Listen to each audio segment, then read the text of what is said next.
What's going on, moviegoers? If you're new to the channel, my name is Christian and welcome to SeaWorld Productions. You guys, we're going to be talking about some juicy news that has just dropped earlier this morning.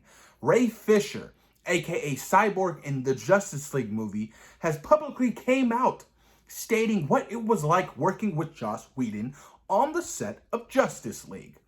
Now, these statements are very much surprising.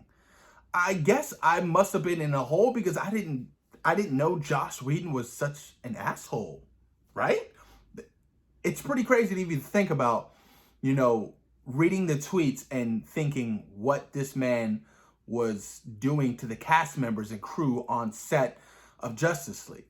Now, I know that Zack Snyder didn't personally hire Joss Whedon to come in and direct Justice League. That was WB. That was Warner Brothers. I'm pretty sure Joss Whedon wouldn't even come into Zack's mind for a replacement director. I mean, I honestly, I highly even doubt that. Their styles are two very different styles. So let's just throw that out there.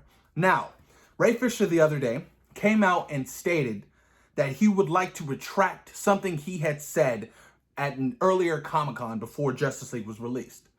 And boy, oh boy, it was pretty funny. This is his exact words, what he said.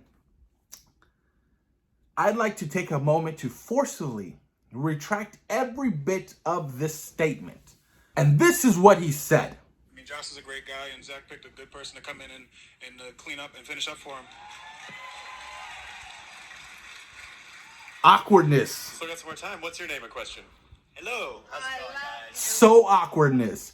You can see just by the body language of both Jason Momoa and Ray Fisher, how Ray Fisher was like, and he looked over at Jason, and this is Jason's reaction. It's you can clearly see it in his face. He was just like I'm not looking at anybody because I don't want to give this shit away. But he said he would like to retract that statement. Now, he came out today stating what it was like working with Joss Whedon on set. And boy, oh boy, you guys, this is pretty bad. Very bad. Joss Whedon's on-set treatment of the cast and crew of Justice League was gross, abusive, and unprofessional, and completely unacceptable. He was enabled in many ways by Jeff Johns and John Berg. Now, many of you guys may know who Jeff Johns is and John Berg. They are producers of the film Justice League. But Jeff Johns has actually done multiple comic book runs, the New 52 stuff for DC Comics. I think he's the actual DC president. Correct me if I'm wrong. But both of them have produced the films. And he said that they pretty much allowed this shit to happen on set. That is crazy. Joss Whedon has yet to come out with any kind of response to Ray Fisher and his complaints. Jeff Johns, nothing at all. But John Berg came out and stated something. Now, this one is kind of crazy. I don't know if this could be true or not. John Berg responds to Ray Fisher's statement about Justice League. It is categorically untrue that we enabled any professional behavior. I remember Fisher being upset that we wanted him to say "booyah," which is a well-known saying of Cyborg. Interesting. Now, you can take this with a grain of salt. You really can. There are also different sides to every story. You guys have to be able to know that. You really do. Now, with that statement right there, maybe it was a point in a scene where he didn't feel comfortable saying booyah. It's like, no, why would I say that at this moment in time? That doesn't make any sense. I'm not going to say that in this particular scene. But I'm down to say it eventually in the film when it suits the narrative of when to be said. That is something that should be thought about. So before, all the Ray Fisher haters out there, I can't believe he didn't want to say booyah. You know what I mean? It's so well known in the animated series or whatever, the comics. It has to be in the perfect timing of a character moment. It's clobbering time. Ben Grimm, Fantastic Four. You can't just say that at any time. It has to suit the narrative of why it's being said. So that's interesting. But with all of this beef going on right now, and this is all right in the whole mix of the Snyder Cut, that's, we should be getting a glimpse of the Snyder Cut sometime this month. So be prepared for that. But I will have to say, man, I can't believe Joss Whedon would even, it's crazy.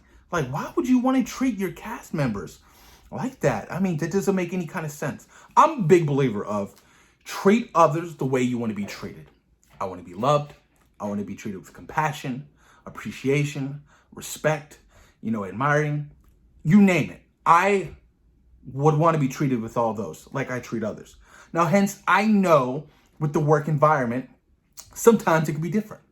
We've all had that one coworker we just don't simply like. But then let's leave it at that. You don't have to treat that person like shit. Just respectfully mind their space and ignore that person. There's no reason why you should treat that other person with such disrespect. None at all. None at all. I'm a big believer of karma. I really am. And I have a big heart. I love to love. I love to help. I love to make people smile and laugh. That's the way I am. So it's so crazy to think that this is the first time I'm hearing anything about this, being on the whole Justice League situation with Joss Whedon. I'm curious to see how he treated MCU, cast members and stuff like that. Like, I know there are NDAs and stuff like that where things can't be said. But Ray Fisher's, he's going at it. Maybe it's time for him, he's stepping outside of his shell. He's stepping outside of the comfort zone. And he's exposing what needs to be exposed. And I really respect that. And I understand that. You know what I mean? You don't want to be hiding in a closet with all these mixed emotions about, certain subjects and the way you feel. And, you legit, you want to get it off your shoulders. It's a sense of relief. And I'm pretty sure this is a sense of relief for him. Like, oh, man, finally, like, I got this off my mind. I got this off my back. Like, I'm done with it. Now, I'm curious to see if any of the other cast and crew members come out, state anything about their personal experiences. Now, I know that Gal Gadot was filming reshoots with Joss Whedon, and that whole scene of the Flash falls on top of her. She didn't want to do that scene. She refused it. So Josh used her stunt double for that scene. Joss Whedon kind of recycles his own work. And, I do blame somewhat of Joss Whedon for this Justice League movie that we got. I do, because he took over the film. Just like, you're in a school project. The leader, or the team captain, right, steps down. You're the next person to take over. You are the overseer. You're seeing things in charge. And if that project still fails, it's kind of on your shoulders as well. But this is crazy, man. This is like, it's literally like perfect timing with this whole Snyder Cut happening. Like, now this just gives me even more anticipation for the Snyder Cut.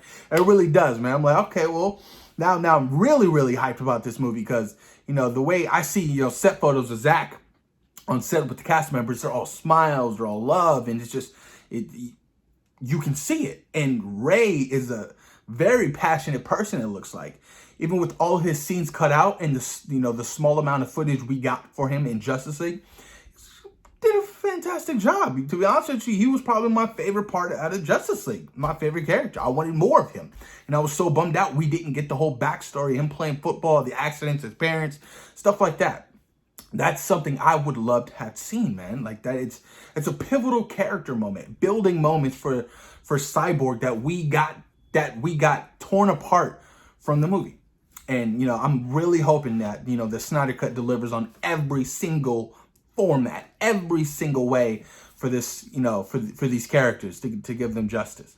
Because it was a tough go to even do a film like Justice League without introducing anybody prior to that. Because you had Man of Steel, you had BVS, you had Wonder Woman, and that was it. Then you had Justice League. So you didn't introduce Aquaman, you didn't introduce, Cyborg, you didn't introduce the Flash. So all those character moments, you know what I mean, were literally just taken out of the film, and I felt like empty-handed. Like, what the fuck? Okay, whatever. Like, it's a pivotal thing for me, especially for new characters you're introducing. I want to see more. I want to know more about these characters. It's very important. But this is interesting stuff, man. Post your comments down below, you guys. Let me know what you guys think about this whole situation between Ray Fisher, Josh Whedon, Jeff Johns, and John Berg. And what are you guys' thoughts and opinions on it, man? Like, please, man, post your comments down below. Let me know what you guys think. You know, an honest opinion is always the best opinion. Let it be real. Thank you guys for taking time in today for watching Serial Productions. Peace. We out. We out. We out.